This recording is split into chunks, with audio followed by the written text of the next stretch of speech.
beautiful people. This is me, Koliko King. I've come a long way. I'm doing this series I've titled Place of Pain. It's been a struggle, a traumatic time for me, tumultuous time for me to come all the way to just start my own business because I've been unemployed for a very long time. For me, I think unemployment is the worst thing that can ever happen to anybody, regardless of the fact of the person being a graduate or the person be a school dropout or anything. Unemployment is worse than anything. At least not worse than death. I still have life, and I'm thinking of avenues to develop myself. So my first job was with an insurance broker. Yes, I did it. It's supposed to be on commission basis. Once I got my first client and the man who paid me, he started complaining that I need to get two other clients before. So he didn't stick to his honors like his promise, so I had to stop. So then my second job, that is when I finished my ICM course and I have two diplomas, one in sales and marketing, the other in public relations. I wasn't getting a job. So from there, I worked with a research company. After the research company's job got finished, yes, because it was on a contract basis, I now have to go back to school. I had written exams proud, yes, my SSC, and I have to write some two papers for remedials receipts. So I'm now qualified to go to Legon.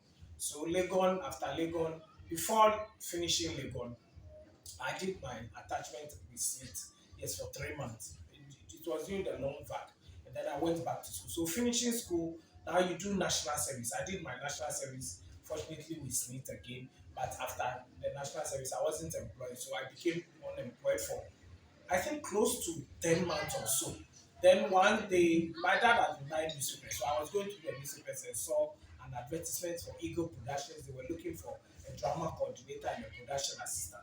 And since it's in my field and it's not like putting round pegs in round, putting square pegs in round hole thing, I applied for it and I got it immediately. So then that's what happened. The pay wasn't so good, but I had to stick there. So I stick there for almost 6 months, but things were going down. I wasn't getting the resources I needed to make my work effective. So I have to go. So I did the work. Well, let's say I resigned or I fired myself and ended up in Legon again for my master's.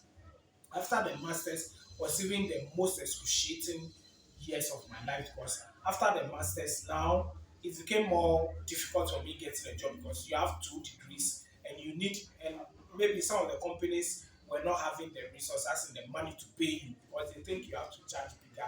That was the response I was getting all the while. So I went through some kind of let me put it, some kind of hell, hardship trying to feed and all that, paying my bills, my rent and all that, my accommodation. It was quite a difficult time for me, but I survived it.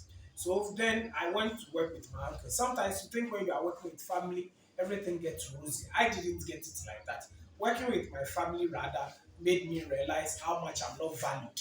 As a university graduate, I was actually made like turned into what do you call it, an errand boy or a messenger. I was the one who was moving around and all that. At a point in time, I couldn't handle it anymore. It felt like I was selling myself short. I wasn't being given my worth, so I stopped the job. Stopping the job and coming home means straight back into the hardship. So I got into the hardship again. I got a research job for 3 months. Actually, I was one of the best performing workers. Then I was moved to a different group which was underperforming. Unfortunately, I got sick. I had to get my appendix removed and all that, and I lost that job. It was one of my best paying jobs, though it was just a short. It was paying well because it's a multinational job. So when I finished with that, now I got a marketing job with a magazine coming up. At a point in time, the man couldn't have the funds to fund his own magazine, so we had to let go.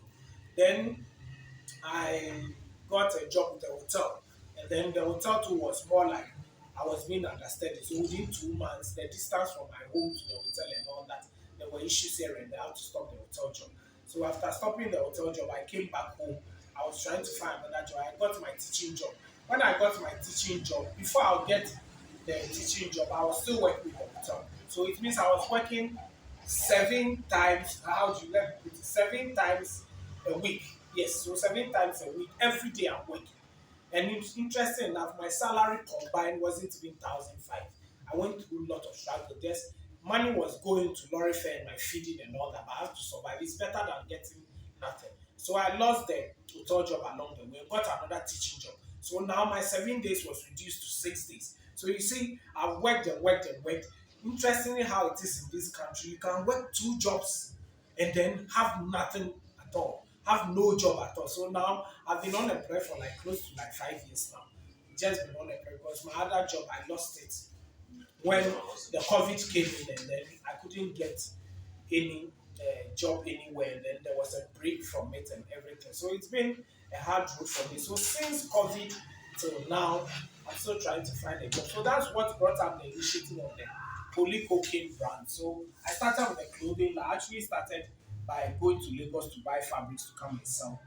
And then after the sales, I thought of getting the clothes made. I don't really sew, so I decided